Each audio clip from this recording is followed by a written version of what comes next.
తులసి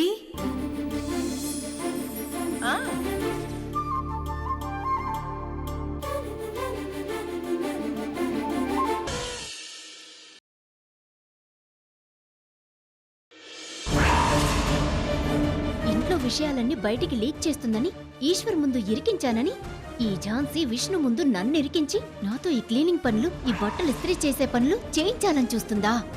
ఇంకాస్త అవకాశం ఇచ్చినా తనకు సంబంధించి అన్ని పనులు నాతోనే చేయించుకుంటుంది. ఆఫీసులో ఇచ్చే ఒక్క జీతానికి అక్కడ ఇక్కడ 2 చోట్ల పనులంటే ఎవరు చేస్తారు? అయినా నేను ఈ ఇంటి పెద్ద కోడల్ని, నాతో చేయించడమేంటి? ఛీ! రేవతి, ఏంటి చీరలు? బయటికేమైనా వెళ్తున్నావా? లేదత్తయ్య, నన్ను బయటికెళ్ళనివ్వకుండా ఝాన్సీ ప్లే చేస్తున్న గేమ్ ఇది. గేమేంటి రేవతి? అవునత్తయ్య, ఇది తోటికోడళ్ల గేమ్. ఆ ఝాన్సీ ఒకవైపు మీతో ఫైట్ చేస్తూ మీ మీద పంతం పౌరుషం చూపిస్తూ ఆ మిగిలిన బ్యాలెన్స్ నా మీద తీర్చుకోవడానికి ట్రై చేస్తుంది. ఝాన్సీ గురించి తెలిసిందే కదా రేవతి. నెమ్మదిగా తనలో మార్పు తీసుకురావాలి. ఇంతకీ ఏం జరిగిందో చెప్పు. ఇంట్లో విషయాలు బయటికి చెప్పకని ఈశ్వర్ ముందు క్లాస్ తీసుకున్నానని ఆ ఝాన్సీ తన పనులన్నీ నాకప్పచెప్తుంది. అది కూడా విష్ణు ముందు. తన నగల్ని నేను క్లీన్ చేసి పెట్టాలంట, తన చీరల్ని నేను ఐరన్ చేసి ఇవ్వాలంట. ఇదేమీ తెలియని మీ పుత్రరత్నమేమో ఝాన్సీ నీ చెల్లెల్లాంటిది కదా, ఆ మాత్రం హెల్ప్ చేయకపోతే ఎలా అని రికమెండ్ చేయడం. నాకైతే ఒళ్ళు మండిపోతుందత్తయ్య. విష్ణు ముందు ఝాన్సీని ఏమనలేక వదిలేశాను. అర్థమైంది రేవతి. ఆ ఝాన్సీ ఆఫీస్లో కూడా ఇంతే అత్తయ్య. నేను నా టేబుల్ ముందు కాస్త రిలాక్స్ అవుతున్నట్టు కనిపిస్తే చాలు, ఫోన్ చేసి చేసిన పని మళ్ళీ చేయిస్తుంది. ఈ వర్క్ ఇదివరకే ఫినిష్ అయ్యింది కదా అంటే రీచెక్ చేసుకుంటే మంచిది కదా అని కవర్ చేస్తుంది. ఇదంతా తన పొగరు, అహంకారం, ఈగో, బాస్ అనే శాడిజం. కరెక్ట్గా కౌంటర్ ఇవ్వాలత్తయ్య. అన్ని పనులు తిప్పి కొట్టాలి, దెబ్బకు షాక్ అవ్వాలి. అత్తయ్య, అలాంటి ఐడియా ఏదైనా ఉంటే ఇవ్వండి. పాత సామెత ఒకటి ఉంది రేవతి. 100 దరిద్రాలకి అనంతకోటి ఉపాయాలు అని. మన దగ్గర చిన్న ట్రిక్ ఉంటే ఎంత పెద్ద ప్రమాదం నుంచైనా స్మార్ట్ గా తప్పించుకోవచ్చు, తిప్పి కొట్టేయచ్చు. మనం కౌంటర్ ఇచ్చినట్టు ఉండకూడదు, ఎన్కౌంటర్ చేసినట్టు ఉండాలి. ఇంకా మన పేరు తలుచుకుంటే వాళ్ళకి భయం వేయాలి. ఇంతకీ ఈ పని ఎలా తప్పించుకోవాలత్తయ్య? ఎలా తిప్పికొట్టాలి?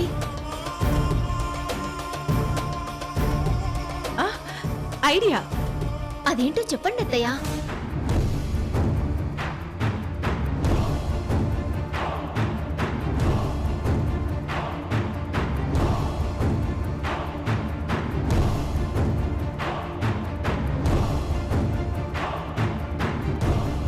అర్థమైందత్తయ్య. ఇప్పుడు నువ్వు వెళ్ళి ఫస్ట్ ఎయిడ్ బాక్స్ తీసుకురా. అలాగే అత్తయ్య.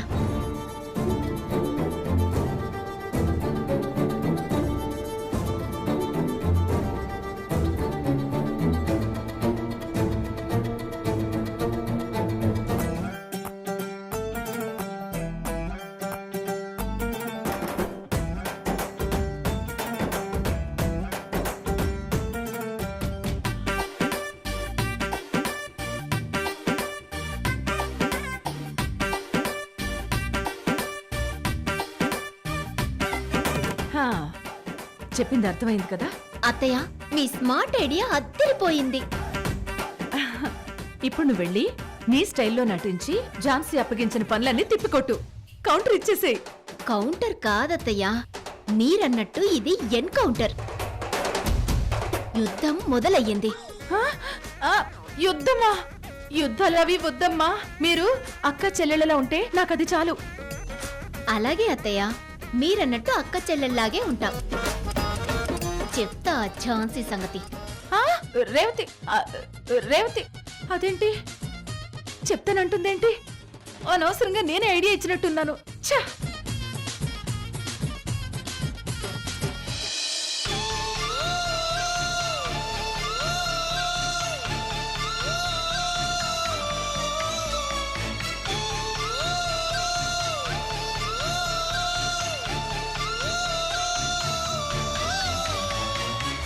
జీవితంలో కొందరిని నమ్మకూడదు, కొందరి ఇంటి గుమ్మాలు తొక్కకూడదు, వాళ్ళ మొహాలు చూడకూడదు.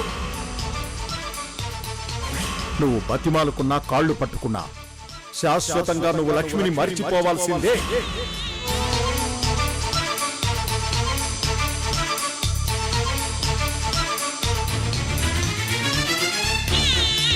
నీ చూపులే నా ఊపిరి, ఓసారిలా చూడే చెలి, అమవాసనే ఉన్నా మరి అందించవే దీపావళి. ఎందుకి చెలియా రెప్పల వలలో ఒదిగిన కలలా, కను పాపలు వెతికే రేపటి వెలుగును చూసి చూడవెలా. నయనం హృదయం నీవే నీవై, సమయం వెనుకే చేసా పయనం, తదుపరి జన్మకైన జాలి చూసే వీలుందని. లక్ష్మికి ఇప్పుడు నేను ఏం సమాధానం చెప్పాలి? ఊపిరాపనా. తులసి అత్తయ్యతో ఈ పాటకి జ్యోతి మాట్లాడి ఉంటే వెంటనే నాకు ఫోన్ చేయాలి కదా, ఎందుకు ఇంకా చేయలేదు?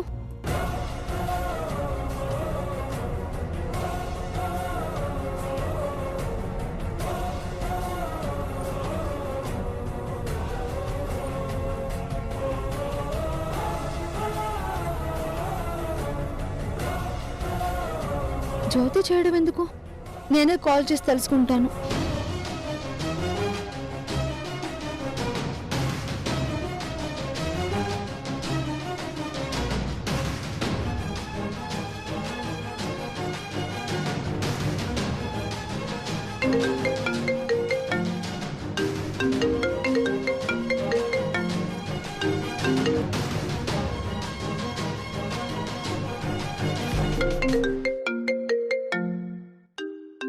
కన్న తల్లిదండ్రుల కోసం, కుటుంబం కోసం కొన్ని త్యాగాలు చేయాలి. నీ ప్రేమను నువ్వు అలా త్యాగం చేశాననుకో, నీ ప్రేమని మర్చిపో.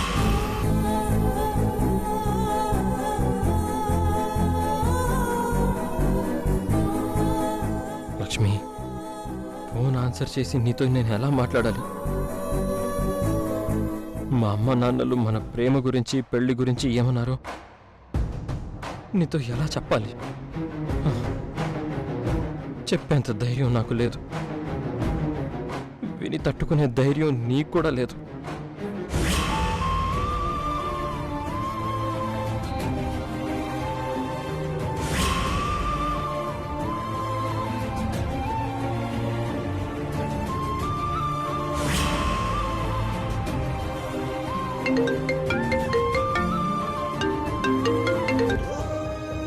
జ్యోతి, ఫోన్ ఆన్సర్ చేసి మాట్లాడరా, ఫోన్ తీయరా.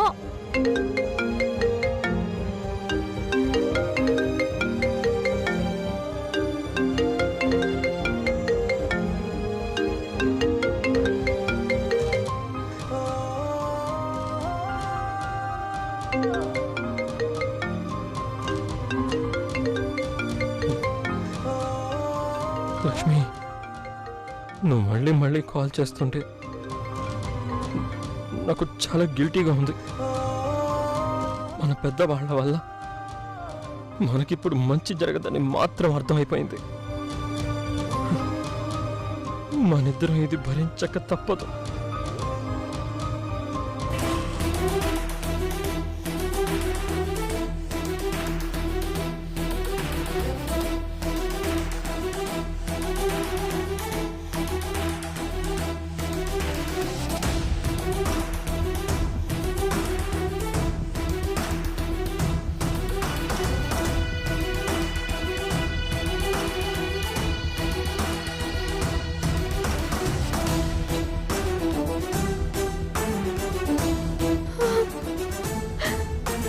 ఎందుకు కట్ చేస్తున్నాడు?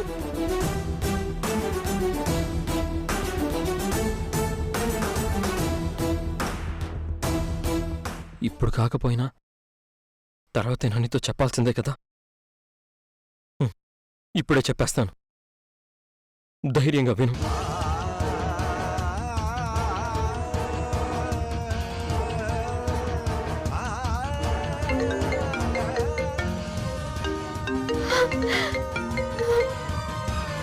హలో జ్యోతి, లక్ష్మి, నీ కాల్ కోసమే ఇక్కడ నేను పిచ్చి దాంట్లో ఎదురు చూస్తున్నాను. ఎందుకు ఇంత లేట్గా రిప్లై చేస్తున్నావు? తులసి ఆంటీతో మాట్లాడావా? మాట్లాడాను లక్ష్మి. మాట్లాడాను అని అంత డల్గా చెప్తున్నావేంటి? మాట్లాడాను లక్ష్మి, మన పెళ్లికి అమ్మ ఒప్పుకుంది అని నువ్వు చాలా ఎగ్జైటెడ్గా చెప్తావు అనుకుంటే నువ్వు అలా ఏం చెప్పట్లేదేంటి? ఆంటీ ఏమన్నారు? కాస్త టైం కావాలన్నారా? కొద్ది రోజులు మన పెళ్లి ప్రస్తావన పోస్ట్పోన్ చేయమన్నారా? చెప్పు జ్యోతి.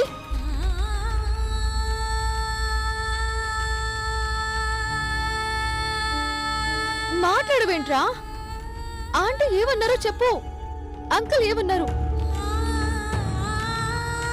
చెప్పు. ఆంటీ అంకుల్ ఏమన్నారు చెప్పు జ్యోతి.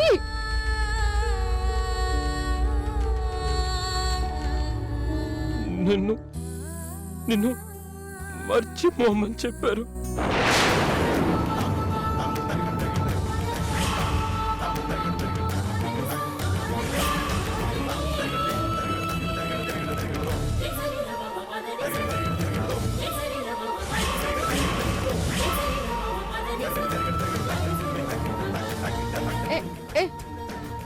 జ్యోతి, ఏంట్రా? ఏంటి? ఏం మాట్లాడుతున్నావు నువ్వు? నన్ను నన్ను మర్చిపోమని చెప్పారా? ఆంటీ ఆంటీ ఎప్పుడు అలా అనరు. మా నాన్న మీద ఎంత కోపం ఉన్నా, వాళ్ళ మధ్య ఏ గొడవ జరిగినా ఆంటీ మనల్ని బలి చేయరు. నువ్వు అబద్ధం చెప్తున్నావు. లక్ష్మి, మన ప్రేమ మీద ఒట్టు లక్ష్మి. అమ్మ మన ప్రేమని మర్చిపోమని చెప్పింది.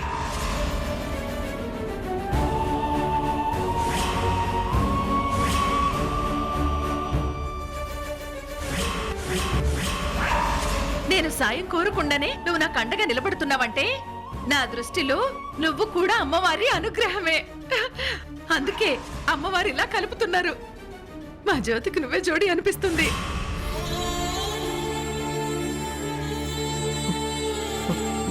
వాళ్ళ మాటల్లో ఇంకా మన పెళ్లి జరగదని అర్థమైపోయింది లక్ష్మి. ఏంట్రా ఇది? ఇంతనా వాళ్ళు అర్థం చేసుకుంది? పెద్దవాళ్ళ గౌరవం ముఖ్యం, వాళ్ళని ఒప్పించి పెళ్లి చేసుకుంటేనే వాళ్ళ పరువు నిలబడుతుందని మనం ఇంత ఆలోచిస్తుంటే వాళ్ళు మన గురించి కాస్తైనా ఆలోచించట్లేదేంటి? సరే, వాళ్ళందరినీ వదిలేసి నువ్వేం డిసైడ్ అయ్యావు?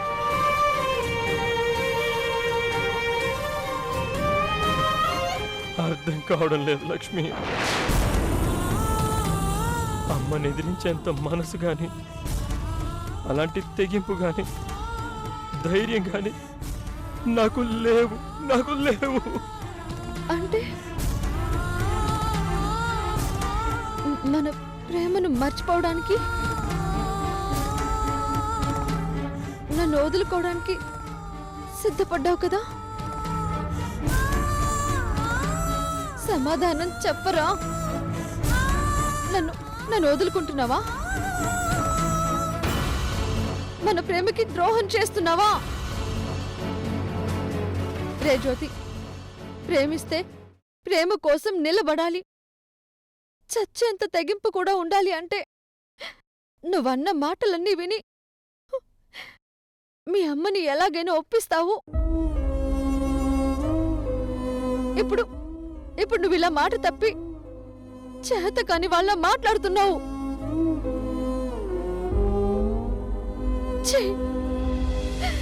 నువ్వెంత పిరికివాడివి అనుకోలేదు నేను. ఇప్పుడేం చేద్దాం? తెలీదు లక్ష్మి. ఏంటి తెలీదా? ఇలా ఇలా మాట్లాడడానికి నీకు మనసు ఎలా వస్తుంది? వెంటపడి నేనంటే ప్రాణం అన్నవాడివి చివరికి తెలీదు అంటున్నావా? ప్రేమించడం ఏదో ఒక వంకతో అసమర్థతతో బ్రేకప్ చెప్పడం ద్రోహం రా, పాపం రా. ఇంతకంటే చావడం మేలు. ఇంకెప్పుడు నాతో మాట్లాడకు. లక్ష్మి లక్ష్మి లక్ష్మి లక్ష్మి లక్ష్మి నిజమేనే చెబుతున్నా జానే జానా నిన్నేనే ప్రేమిస్తున్నా నిజమేనే చెబుతున్నా ఏదేమైనా నా ప్రాణం నీదంటున్నా వెళ్ళకే వదిలెళ్ళకే నా గుండె నీ దాచేసిలా చల్లకే వెదజల్లకే నా చుట్టూ రంగులు నీలా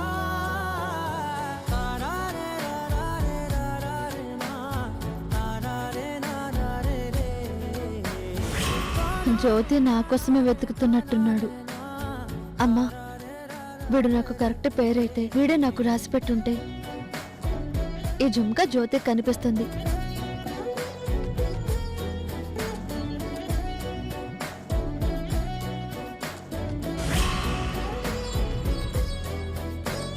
వెన్నెల తెలుసే నాకు ఈ చెవిదే కదా ఈ జుంక. తెలుసే నిన్ను కలిసాకే వెన్నెల వర్షం తెలుసే మౌనం తెలుసే నాకు మాట తెలుసే మౌనంలో దాగుండే మాటలు తెలిసే కన్నులతో చూసేది కొంచెమే గుండెల్లో లోతే కనిపించేనే పై పైన రూపాలు కాదులే లోపలి ప్రేమే చూడాలిలే నిజమేనే చెబుతున్నా జానే జానా నిన్నేనే ప్రేమిస్తున్నా ఇంతకంటే చావడం మేలు, ఇంతకంటే చావడం మేలు, ఇంతకంటే చావడం మేలు, ఇంతకంటే ఇంకెప్పుడు నాతో మాట్లాడకు, ఇంకెప్పుడు నాతో మాట్లాడకు, ఇంకెప్పుడు నాతో మాట్లాడకు.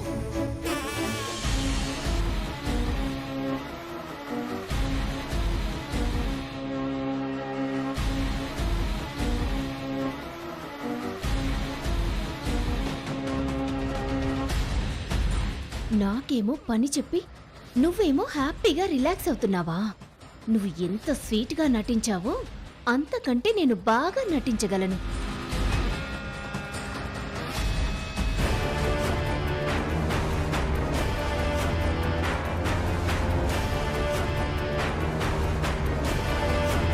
ఝాన్సీ, నా బంగారు చెల్లి ఝాన్సీ, మై స్వీట్ సిస్టర్, చాలా రిలాక్స్డ్గా మ్యూజిక్ వింటున్నావా? అయ్యో, డిస్టర్బ్ చేసినట్టున్నానే. అదేం లేదు గాని నువ్వేంటక్క శారీస్ ఐరన్ చేయకుండా తీసుకొచ్చేసా? అయ్యో సారీ ఝాన్సీ, నీ నగలు దగదగ మెరిసేలా చేద్దామనుకున్నాను, నీ చీరలు జిగేల్ జిగేల్ మని మెరిసేలా చేద్దామనుకున్నాను. కానీ ఉన్నట్టుండి నా చెయ్యి పట్టేసింది. చూడు, బ్యాండేజ్ కూడా వేసుకున్నాను. నిజంగా చేయి పట్టేసిందా? అని తప్పించుకోవడానికి నటిస్తుందా? ఏంటి ఝాన్సీ, మనసులో ఏదో తిట్టుకుంటున్నావు? నిజంగానే నా చెయ్యి పట్టేసింది. పాపం, ఏదో ఇంపార్టెంట్ అకేషన్ అన్నావు, చాలా సాంప్రదాయంగా కనిపించాలని ఆరాటపడ్డావు. మరిప్పుడు ఏం చేస్తావు? ఎలాగోలా ట్రై చేసి ఈ పనులన్నీ నువ్వే చేసుకుని రెడీ అయి వెళ్ళు.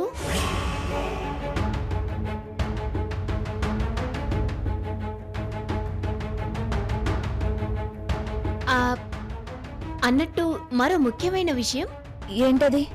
మనం ఒకరికొకరికి హెల్ప్ చేసుకోవడం అలా ఉంచితే ఇంటి పనులు వంట పనులు అన్నీ నువ్వు నేను కలిసి చేసుకుంటే బాగుంటుంది కదా.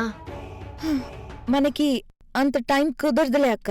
ఒకవేళ కుదిరినా నేను ఆ పనులని చేయలేను. నాకంత ఇష్టం కూడా ఉండదు. ఝాన్సీ, ఇష్టం ఉండదు అంటే ఎలా? తులసమ్మ కుటుంబం మన రాకతో ఉమ్మడి కుటుంబం అయ్యింది. సారీ అమ్మా, నాకింతకంటే వేరే మార్గం తోచట్లేదు. ఈశ్వర్, జ్యోతి ఎక్కడ్రా? తర్వాత భోంచేస్తాడనుకుంటామా. ఈ మధ్య వాడు చాలా మూడీగా ఉన్నాడు. సరిగ్గా మాట్లాడడం కూడా మాట్లాడటం లేదు.